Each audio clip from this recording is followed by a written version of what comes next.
Hey, Batmanbaggins. I got a viewer request for you. It's. What are you doing?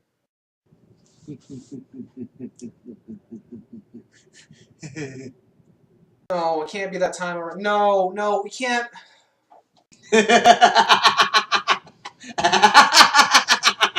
Fine.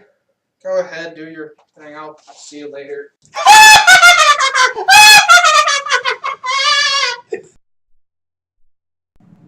Greetings, everybody. My name is Batmanbaggins, and we are very excited to introduce a new portion of the show called the Bat Rant. This is where I go on and on like an insane asylum client while we discuss something rather geeky that rather gets on my nerves. And I've decided to start this inaugural episode with a personal vendetta I have. My God, those Marvel movies are overrated. I mean, good fucking God. Most of them are terrible and mediocre at best. We are 11 movies into this franchise, counting Age of Ultron, which comes out in a few months, and I can only think of 3 of them that are legitimately good. The first Iron Man, and Winter Soldier and Guardians of the Galaxy. All of the rest are just, oh my God. I could go on and on about how much I hate the Marvel Cinematic Universe. And what really annoys me the most is the blind devotion the rest of the world seems to have to it. I mean, seriously, they're just like, Marvel, oh, it's Marvel, we put all our trust in you, Marvel, you're not allowed to make mistakes, you're Marvel, you're perfect, you have... Just like, I haven't seen this much blind devotion to a film franchise since Star Wars. And even Star Wars is a piece of crap half the time. So, let's talk about what really the big key things when it comes to the Marvel movies that I've noticed that everybody else seems to just ignore flat out. And I'm going to start out with the biggest thing I've noticed. When it comes to their movies, Marvel villains suck. Again, I want to point out, including Age of Ultron, we are 11 movies into this franchise, and I can count on one hand the amount of good villains we've actually gotten. We got Red Skull, we got Loki, we've got Ultron, and we've got Mandarin, which Iron Man 3 completely destroyed. That wasn't the Mandarin. That wasn't even close to the Mandarin. For all the bitching and moaning Dark Knight Rises gets about being a letdown, at least the Bane in that movie we got was real. True, he didn't have his venom, but at least he was intelligent. At least he was still a physical threat to Batman. The Bane in that movie was 10 times more accurate to comics than the Mandarin that we got in Iron Man 3. And the fact that so many people are willing to say, well, I don't care, just, it was a good twist. Fuck no, it was not a good twist. A good twist would have been anything but. It's like, oh my God. And I talked to so many people who are just like, well, don't worry. Like, they made that little short film with Ben Kingsley when he was in prison and he got saved by the Asian gang. And they're just like, you stole our leader's name. He wants it back. They're going to give us a real Mandarin. There are 2 big problems with that theory. One is that if they're implying the real Mandarin exists in this universe, why in the hell couldn't we just get him the first time around? It's bullshit. The second problem with that theory is that Kevin Feige, who is in charge of the Marvel Cinematic Universe, has gone on record saying there is no Iron Man 4. The Phase 3 lineup has been announced. Every Marvel movie we're getting up till 2021 has been announced, and guess what? There is no Iron Man 4. So even if Iron Man 4 does come around, it's 10 years from now, Robert Downey Jr. won't be in it, so what's the point? There is... ugh. I cannot remember the last time I was this let down by a villain. Actually, yes, I can. It was Venom in Spider-Man 3. But, again, at least the Venom we got in Spider-Man 3 was real. True, he was only in the movie for 5 minutes, but at least he was real. This is the best they can do with Mandarin, Iron Man's only good enemy? His only good enemy, and he's not even real. And again, some people say, which is like, well, Marvel takes themselves, like, seriously, just like they're grounded in reality, and Iron Man's technology-based. You can't have him fight a villain with superpowers, he's technology-based. The second you shove Iron Man's ass in the Avengers movie, and you have him fight the God of Mischief and an evil alien army, you lose the right to say that he cannot fight a villain with superpowers. Speaking of Loki, let's talk about him. Loki, as I said, is one of the only 4 big-time good villains that we've been given so far. And they've used him 3 times. They used him in the original Thor, which was a boring-ass movie, by the way. They used him in Avengers, which is a good movie, but extremely overrated. I'll get to that in a sec. And they used him in Thor 2 as more of an anti-hero. And the only reason they used him in Thor 2 as an anti-hero is because he's the only good Thor villain that exists, and that dark elf that nobody remembers or even knows about is a stupid villain. So they had to shove Loki in there just to put asses in the seats, because they knew nobody was going to care about Thor 2. Okay, and I told you I was going to talk about... Loki is a big part about why I think the Avengers movie is so overrated. One, it doesn't explain anything. Like, for all the praise that movie gets, there are so many goddamn things in that movie that are unexplained, and most of them stem from Loki and Thor. For example, at the end of the first Thor movie, we see Loki falling off the bridge into the abyss of the Nine Realms. We don't know if he's going to die. We don't know if he's going to live. We don't know where he's going to end up. And I don't count post-credit scenes as far as, well, the next time we saw him, he was possessing... No. Post-credit scenes are nice little Easter eggs, but they are not part of the movie. So the very next time we actually see Loki in a movie is in Avengers, and not only has he survived his fall, he's working for Thanos, and he's in control of the Chitauri army, with absolutely no explanation. Okay, and I get it. It's probably explained in the comics somewhere, and people know all the backstory. That's great, but I'm going to let you guys in on a little secret. This is something comic book fans don't like to admit, but it's the truth. This represents the amount of people who actually go watch a movie. Comic book fans make up this. Okay, so you cannot expect somebody who doesn't read a comic to understand something this minute of a detail. You have to explain it.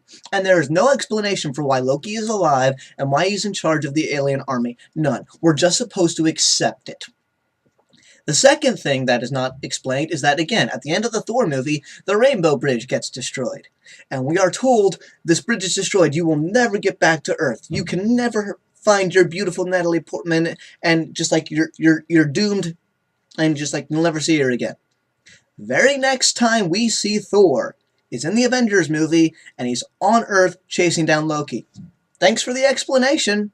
You know, all that dramatic tension, the one reasonably good part of the first Thor movie, because you're like, wow, that sucks. How are they going to get around that? How are they going to get him back to Earth? The one reasonably good thing about that movie? Nope. No explanation, just he's on Earth, accept it. You know, it's a fun little action movie. Turn off your brains. We don't have to explain loopholes. And again, I said, The Avengers is a good movie. It honestly is. By all definitions of a good movie, it is a good movie. But that doesn't mean it isn't extremely overrated. And I want to point something out. The definition of overrated doesn't mean you think it sucks. The definition of overrated means you think it's good, but you just don't think it's on the level that the rest of the world thinks it's on. And that definitely applies to the Avengers, because let's really think about it. Why do we all love the first Avengers movie so much? Because it was an event. Because it was the first time we'd ever seen a team-up movie. But I'm sorry. Just because Iron Man, Thor, and Hulk are all on screen at the same time, that doesn't make it the greatest comic book movie of all time. It doesn't even make it the greatest action movie of all time. Just like, that is not enough to save it. Like, it's not. And I just don't understand why everybody makes that argument. They're just like, well, it was the first time we'd gotten a team-up movie. So you're saying that if the Justice League movie that was supposed to come out in 2008, but it got canceled because of the writer's strike, if that movie had come out in 2008 like it was supposed to, then you'd all be saying the exact same thing about Justice League, which is a stupid thing to make. It's a stupid argument to make. Like, I love DC, but if a DC movie sucks, I'm going to say it sucks. Have you seen Green Lantern? So this blind devotion to the fact that Avengers came out first, which automatically makes it better, is bullshit. The second thing that I hear a lot about why the Avengers is so good is because, well, it made a bunch of money. It's like the third highest grossing movie of all time. Okay, the amount of money a movie makes does not determine quality. If it did, then the Twilight Saga would be a masterpiece, and Transformers would be winning Best Picture at the Oscars every year. Those movies are living proof that you can make $1 billion and still suck. Now, Avengers doesn't suck, but the only reason it made that much money is, one, it was in 3D, which meant tickets to go see it were like $15 a piece, and two, because it was the first time we were getting an Avengers movie, so everybody was going to go out and see it. Like, I promise you, Avengers 2 is not going to make as much money as the first one, because we're already exposed to this universe, so it's lost the shock value of finally being here, and people are starting to wise up to the Marvel movies. Like, we are coming off of two actually really good Marvel movies in a row, with Winter Soldier and Guardians. I enjoyed those two movies very much, and I never thought I'd say that, because, we were coming off of Iron Man 3, which I would argue Iron Man 2 is by far a worse movie than Iron Man 3, but I don't think I've ever been so disappointed. Like, I was upset that Iron Man 2 sucked, but I was also expecting it to suck, because it was a villain I didn't care about. The trailers weren't interesting. Just like, oh, he's going to fight him at a NASCAR race? Great. He's going to fight a villain I don't care about at a sporting event that I don't care about. You've already lost me. Iron Man 3 had a lot to offer. It had the best villain that he's ever faced, and it had a really cool-looking plot. Tony Stark's been brought down to size. He's lost his powers. His suit's been destroyed. Just like, how is he going to come back from this?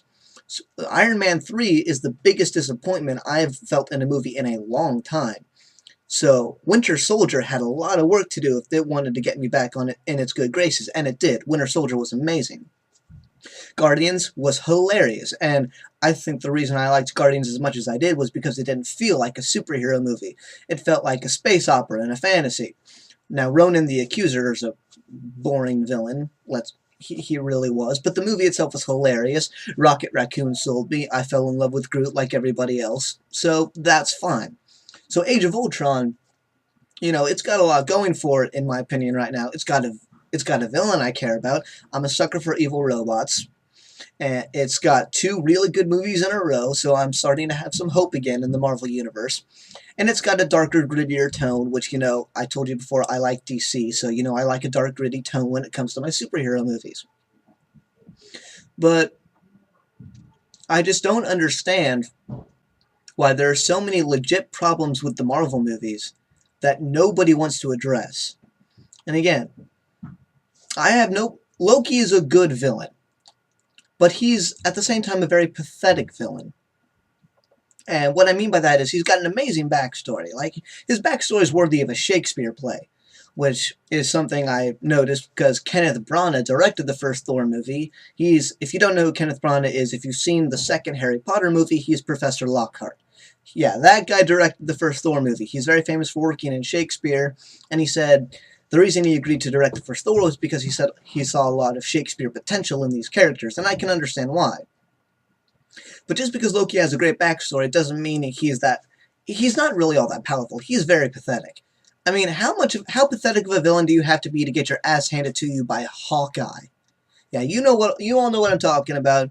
He's riding around on that glider thing through New York City with his army, and he's got that Hawkeye shoots the arrow and he catches it, and you think, wow, Loki just had a badass moment. He just caught an arrow. And then it explodes and he falls on his ass in one of those wah, wah, wah moments. So again, how pathetic do you have to be to get your ass handed to you by Hawkeye? And again, I just want to say this out loud to put it in context. Loki is the villain that brought the Avengers together. Just hear me out. Loki, the greatest threat the Avengers have ever faced. We're going to need to use all of our strength and all of our teamwork and all of our resources and all of them at the same time just to barely survive. Or we can set Hulk loose on him for 2 seconds. Pew, pew, movie over. Okay, now, yes, was that scene hilarious the first time I saw it in theaters? Yes, and I laughed like everybody else. But after I sat back and thought about it, I realized there's no point to the Avengers teaming up. There's not. The Hulk himself could have saved this entire day by himself. He could have defeated an alien army and Loki by himself. That is not worthy of an Avengers movie, let alone the first Avengers movie. Now, I'm not saying you blow your biggest bullet in the first movie. I have a personal rule about that. When it comes to the first movie of anything, be it an origin story movie or the first time you're teaming up, you never blow your biggest bullet, because you have to have something to build to. But there had to have been a better choice than Loki. There just had to have been. I mean, at least Ultron's made out of a metal that Hulk's not capable of smashing to death, so now you have a legitimate reason for all of them to have to team up. But just the more I think about Loki the character, the more I realize how useless he is. And I'll never understand why everybody just fell in love with Loki the way they did. Now, again, I've gone on and on about Loki in that Avengers movie. There are a lot more reasons why the Marvel Cinematic Universe is overrated. Another reason it's overrated is because the movies themselves aren't really good. Like I said, with the exception of the first Iron Man, which is actually very good, and Winter Soldier and Guardians. That's it. Out of the 11 movies we've gotten so far, only 3 of them I would consider worth my time. Hulk is boring. The Hulk is a boring character. I mean, his superpower is that the longer he fights, the angrier and the stronger he becomes. Great, you've just said out loud that if the fight lasts long enough, there's nothing on the planet that can stop him. The Hulk is Marvel's version of Superman. I have no reason to be interested in the Hulk. That's what draws me in personally. I don't know if that's what draws everybody else in, but me personally, I need a reason to want this guy to win. And if the Hulk has nothing standing in his way, then I have no reason to be invested in it. So, no, I've never liked Hulk. The Incredible Hulk was leagues better than the Hulk movie from like 2003. That's a given. But just because it's leagues better than that doesn't mean it's actually a movie worth my time. Another good example is that Batman Returns is leagues better than Batman and Robin. But Batman Returns is not that good a movie when you think about it. When you really take time to think about it. So there's that one. What was next? Iron Man 2. Like I said, Iron Man 2 is hands down the worst Marvel movie we've been given so far. It's a giant-ass commercial for the Avengers. Whiplash was terrible. I'm trying to think. The fake Mandarin in Iron Man 3 actually got more screen time than the real villain in Iron Man 2. Now think about that. And again, this is another reason why the Marvel movies are overrated. And again, most of the problems actually stem from Iron Man, which is weird because Iron Man's their biggest seller. Every single Iron Man movie has had the exact same villain. Now you're probably saying, well, how can you say that? Just be like Ironmonger, Whiplash, and Mandarin. We've gotten 3 different villains. No, really think about it. Who has been the main villain in all 3 Iron Man movies? Some evil douchebag CEO. Now, true, the evil douchebag CEO in Iron Man 1 was actually the Ironmonger, but he was still an evil douchebag CEO. Let's look at Iron Man 2. Whiplash was not the villain in Iron Man 2. You can think what you want, but he just wasn't. Like, Sam Rockwell's character, not Army Hammer, but a hammer was somewhere in his name. I'm not that big on Iron Man, I apologize. I only know what the movies tell me. But, yeah, he was the real villain in Iron Man 2. And again, evil douchebag CEO. Let's look at Iron Man 3. The Mandarin sure as hell wasn't the villain in Iron Man 3. And before you get in the comments and tell me, that other guy, when, he stood up and he said, you want the real Mandarin? I'm the Mandarin. That was not him claiming to be the actual Mandarin from the comics. That was him saying, I was behind this whole plot. I created the Mandarin. So yes, I'm the Mandarin. But no, he was an evil douchebag CEO. And not only was he an evil douchebag CEO, he ripped off the villain motivation from The Incredibles. I'm sorry, how lazy do you have to be to rip off the villain motivation from The Incredibles? He was shunned by his hero at a younger age, and now 10 years later he's back for revenge. It's The Incredibles. Now, the reason it works in The Incredibles is because that movie is made for kids. And the guy at the time when he was shunned was like 10 years old. We would think that way when we were 10. I know we would. The guy in Iron Man 3, when he was shunned by Tony Stark, he was like in his mid-20s. And he was a genius of his own on his way to his own company. Just be like, get the fuck over it. Just like, how lazy do you have to be to rip off the plot points of a children's movie? So, Iron Man, yeah. Every single Iron Man movie has shot itself in the foot by a terrible villain. Let's see, what was next? The first Captain America. Now, I actually don't hate the first Captain America. Red Skull's a pretty decent villain, but I don't know, there's just something about it. I understand it had to take place in World War II because you have to set up Captain America being in the present day, but there's just something about that movie that rubs me the wrong way. And I think it's probably because of all the montages. Like, anytime there was a big action scene where he raided a Nazi camp and, you had a legit chance for some confrontation and some good action, you just had that dumbass elevator cheering music going on in the background, and each fight only lasted like 30 seconds. Go to a battle, go to a battle, go to a battle. Talk to Red Skull for 5 minutes, go to a battle. Just like, there's no consistent action, and it just bothers me. And again, I said the first Thor is boring. It just is. Like, say what you want, but the first Thor is just boring. Like, they ruined the Destroyer robot. I mean, the Sentinels from Days of Future Past could have taken that thing out, and that thing is supposed to be made out of a godly metal. So there is no character development in the first Thor. And you can say, well, how can you say that? Thor changed his ways. Thor changed his ways because the script said he changed his ways. But no person in that amount of time, in a course of what, 2 days? It's been a while since I've seen the movie, but I think it only lasts 2 days. No person in 2 days is going to go from the selfish prick that he is to be willing to give his life for someone he's known for 6 hours. The human race just doesn't work like that. And Thor 2, again, Thor 2 is better than the first Thor, but that's not saying much. It still has a terrible villain.